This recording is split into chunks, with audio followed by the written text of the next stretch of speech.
کا اصول اہل علم نے بتایا ہے کہ 7 سال تک بچے کو سینے سے چمٹا کے رکھو. 7 سال سے لے کر 14 سال تک بچے کو غلام بنا کے رکھو. 14 سال سے لے کر 21 سال تک بچے کو دوست بنا کے رکھو. اس کے بعد 21 سال کے بعد ان کی تربیت مکمل ہو جائے گی. یہ 3 مراحل ہیں. پہلے 7 سال گود میں اٹھا کے رکھو. اور آج بھی بعض جگہ پہ یہاں جاپان کے اندر اب انہوں نے اجازت دی ہے کہ 7 کے 8 سال کے بعد بچہ اسکول جائے گا. پہلے 10 سال تک غالباً ان کا تھا. 10 سال تک وہ اسکول نہیں جانے دیتے تھے بچے کو کہ ماں ہی تربیت کرے. سب سے بہتر تربیت کی درس گاہ آماج گاہ یہی ہے ماں کی آغوش. تو یہ جو 3 ساڑھے 3 سال کے بچوں کو ہم ماں اپنے سے دور کرنے کی کوشش کرتی ہے. نہیں، 7 سال بچے کو سینے سے چمٹا کے رکھے اور زیادہ وقت ماں دے اور عمل سے سیکھتا ہے. اس لیے جب کوئی ماں باپ بن جائے تو اپنی عادتیں پرانی چھوڑ دیں اور اچھی عادتیں اختیار کرے تاکہ وہ عادتیں اولاد کے اندر منتقل ہوں. الوالد سر لابیہ، عمومی قاعدہ یہ ہے کہ والدین کا عکس ہوتی ہے اولاد، والدین کا راز ہوتی ہے اولاد. بہت سارے لوگ آتے ہیں ہمارے پاس، جناب یہ ہمارے بچوں کو کوئی تعویذ دے دو، کوئی ان کے لیے دم کر دو، ان کو اپنا مرید بنا لو، ان کو اپنے پاس رکھ لو، ان کو اپنی صحبت میں رکھو. یہ نماز بھی نہیں پڑھتا، چلو ہم نہیں پڑھتے تو یہ تو پڑھے. تو میں کہتا ہوں جب آپ نہیں پڑھتے تو یہ کیوں پڑھے؟ یہ کیسے؟ یہ اصول یہ ہے کہ آپ کریں گے تو یہ کرے گا، لیکن آپ کہتے ہیں کہ ہم نہیں کرتے یہ تو کرے. ایک چور بھی چاہتا ہے کہ میرا بیٹا ولی ہو. جس طرح آپ ماحول فراہم کریں گے اس طرح کا جو ہے وہ عکس آپ کا اولاد ہوگی. حضور نے فرمایا ہر پیدا ہونے والا بچہ فطرت اسلام پہ پیدا ہوتا ہے، فطرت سلیمہ پہ پیدا ہوتا ہے. اب اس کے ماں باپ اس کو عیسائی بناتے ہیں، اس کے ماں باپ اس کو یہودی بناتے ہیں، اس کے ماں باپ اس کو مجوسی بناتے ہیں. تو یہ عمومی طور پہ ماحول اس کو فراہم کرتا ہے.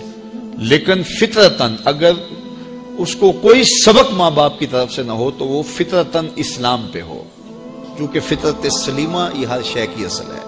ہر انسان پیدا ہوتا ہے تو فطرت سلیمہ میں پیدا ہوتا ہے. تو اچھے والدین اچھی تربیت کی ضمانت ہے. تو جب کوئی کسی شخص کی شادی ہو جائے تو شادی سے ویسے بھی دین کی تکمیل ہو جاتی ہے، تو پھر اپنی عادات کو بھی بہتر کرے اور تاکہ آنے والی اولاد نے اس کے عمل سے سیکھنا ہے، اس کے رویے سے سیکھنا ہے، اس کے طرز زندگی سے سیکھنا ہے. تو ہمارا سب سے قیمتی سرمایہ ہماری اولاد ہے. بعض اوقات ہم جو ہے وہ سارا دن اپنے کاروبار کو دیتے ہیں، دیگر امور میں دیتے ہیں، اولاد کو وقت نہیں دیتے.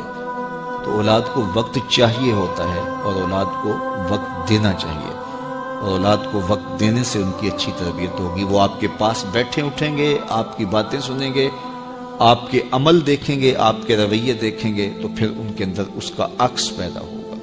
آپ کی روایات ان کے اندر منتقل ہوں گی، آپ کی عادات ان کے اندر منتقل ہوں گی. آپ کے حق کیا ہیں، اپنے اخلاق کیا ہیں، اپنی اقدار کیا ہیں. اگر وہ صالح ہیں تو صالح منتقل ہوں گی، اگر وہ صالح نہیں ہیں تو پھر جو ان کی عادات ہیں وہ ان کے اندر منتقل ہو پائیں گی.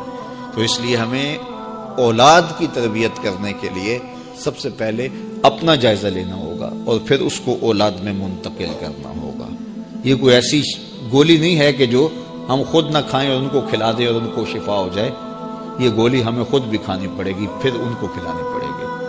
تو اس لیے قرآن نے کہا قو انفسکم واہلیکم نارا وقودھا الناس والحجارہ، اپنے آپ کو اور اپنی اولاد کو، اپنے اہل و عیال کو جہنم کی آگ سے بچا لو جس کا ایندھن انسان اور پتھر ہیں. اپنے عمل اتنے خوبصورت بناؤ، اپنے رویے اتنے پاکیزہ کر لو، اپنا انداز اتنا خوبصورت بنا لو کہ تمہارے رویے اور تمہارا انداز تمہاری نسلوں میں منتقل ہو اور وہ بھی جہنم کی آگ سے بچ جائیں اور تم بھی جہنم کی آگ سے بچ جاؤ. لیکن اگر تمہارے رویے خوبصورت نہ ہوئے، عمل خوبصورت نہ ہوا. اولاد کی تربیت میں سب سے اہم چیز کیا ہے؟ ہم سمجھتے ہیں کہ تربیت میں ہماری گفتگو اثر انداز ہوگی، ہم دلائل کے انبار لگا دیں گے اور اولاد کو قائل کر لیں گے. اولاد قائل کرنے سے نہیں سیکھتی، اولاد آپ کے عمل سے سیکھتی. ہم کہتے ہیں اولاد جب بڑی ہوگی، جب سمجھدار ہوگی تو پھر ہم ان کی تربیت کرنے لگیں گے، لیکن اس وقت وہ اس مرحلے سے نکل چکی ہوتی ہے. ماں باپ یہ سمجھتے ہیں ابھی تو یہ بولتے بھی نہیں ہیں، ابھی جو ہم کہتے ہیں وہ سمجھتے بھی نہیں ہیں، لیکن جو آپ کر رہے ہو اس کو سیکھتے ضرور ہیں. جو نابینا ہوتا ہے اس کی آنکھیں نہیں ہوتی لیکن دیگر اس کے حواس زیادہ کام کر رہے ہوتے ہیں۔ جب بچہ بول نہیں رہا ہوتا اور بچہ جب سمجھ نہیں رہا ہوتا تمہاری گفتگو کو، تو اس کی کاپی کرنے کی جو حس ہوتی ہے، نقل کرنے کی جو حس ہوتی ہے، وہ بہت زیادہ ہوتی ہے۔ تو وہ وقت ہوتا ہے اولاد کو سکھانے کا۔ اس لیے میرے حضور نے ارشاد فرمایا کہ اپنے گھروں کو قبرستان نہ بناؤ۔ یعنی جس طرح قبرستان میں کبھی نماز نہیں پڑھی جاتی، تو تمہارے گھر کے اندر نماز نہ پڑھی جا رہی ہو تو بچے کہیں گے اور خود مصلی پہ کھڑا ہونا شروع ہوں گے۔ ابتداً وہ یوں ہی مصلی پہ آئیں گے۔ امام غزالی فرماتے ہیں ہر عمل پہلے ریا ہوتا ہے، پھر عادت بنتی ہے، پھر عبادت بنتی ہے۔ تو پہلے وہ ویسے ہی دکھلاوے کے لیے مصلی پہ آئیں گے، پھر آہستہ آہستہ ان کی عادت بنے گی، پھر اس کے بعد وہ عبادت بن جائے گی۔ اور فرمایا گیا 7 سال کا بچہ، اس کو ترغیب دو نماز کی۔ 10 سال کی عمر ہوگی اور ابھی تک نہیں پڑھتا، تو پھر اس کو مار کر کے ہلکی ضرب سے اس کو زود و کوب بھی کیا جا سکتا ہے اور اس کو نماز کا خوگر بنایا جائے، تاکہ بلوغت سے قبل وہ نماز کا عادی بن جائے۔ اور آپ کو یہ بتاؤں کہ جو عمل بچے بچپن میں کرتے ہیں بلوغت سے پہلے، مثال کے طور پہ نماز پڑھتے ہیں، ابھی ان پہ نماز فرض نہیں ہوئی، واجب نہیں ہوئی۔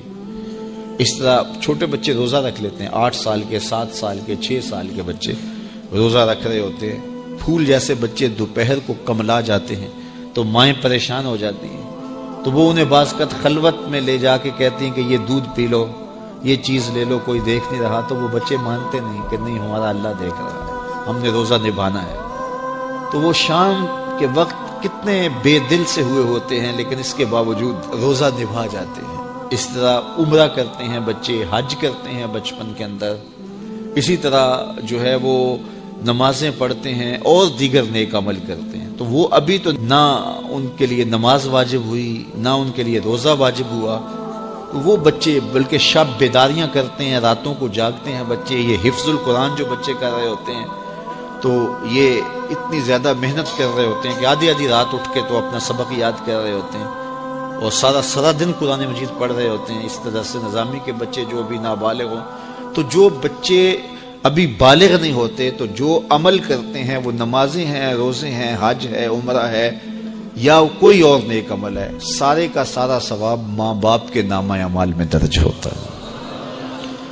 اب مجھے بتاؤ، چھوٹا بچہ جب روزہ رکھتا ہے اور کمزوری کے باوجود وہ شام تک روزہ لے جاتا ہے، اور پھر اس وقت جب روزہ افطار کرتا ہے سارے دن کی بھوک اور پیاس کاٹ کے، تو مجھے بتاؤ کہ ان کا رب کتنا خوش ہوتا ہوگا۔